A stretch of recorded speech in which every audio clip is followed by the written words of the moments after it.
Si algún día, si algún día, si algún día, si algún día... El projecte Aprenem la Paraula el vam codissenyar entre diversos professionals, entitats i serveis que treballen al Poble Sec amb joves. També es van sumar equipaments culturals com la biblioteca, els centres cívics i el Museu Nacional.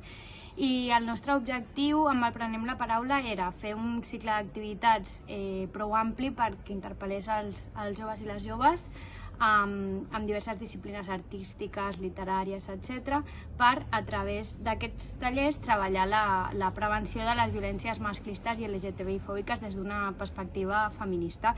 Ei, dones, què passaria si un dia s'alçarem? El resultat d'algun d'aquests tallers estan recollits en aquest fanzine. Plegant garrofes. Vam estar unes quantes setmanes treballant el tema, vam parlar primer dels diferents tipus de violències i com les viuen, i després a partir de les seves experiències, vam començar cadascú a fer el seu propi còmic. Quin fàstic, la tele és un càstig, un món fantàstic. I vam fer un altre taller conjuntament amb una companya de Projecte Una a la biblioteca de Poble Sec, on vam pensar amb un grup de joves encara més petitons com maquetar el fanzine. Les dones, què passaria si un dia s'alçarem? Som les dones. I va ser una experiència molt xula i el fanzine està guapíssim, té un munt d'experiències molt diferents. I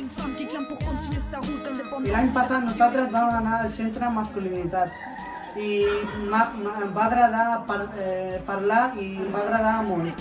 Ces pauvres acharnés qui braillent, sachez, aujourd'hui commence la bataille. Rien à faire si tu bégayes, t'as pas la taille. El curs literari volia fomentar la participació de totes aquelles joves del barri per reivindicar el 25N i l'erradicació de les violències masclistes, i per altra banda volia ser un espai de foment de la creació artística i de l'escriptura entre les joves del barri.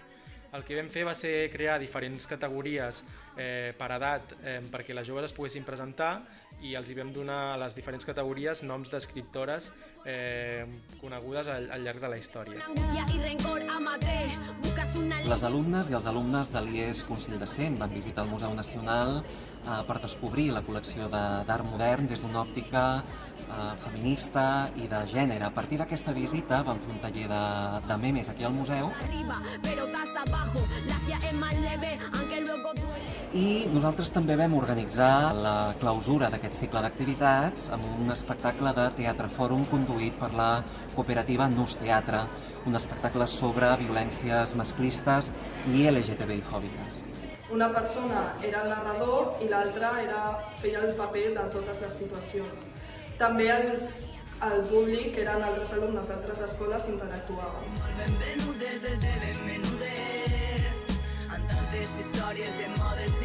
Teníamos que agarrar una canción que esté cargada de letras machistas y ponerle letras feministas, y a través de esto, con las sesiones, nos dimos cuenta que podíamos ir limpiando la canción, o sea, dar un giro totalmente diferente de lo que era al inicio.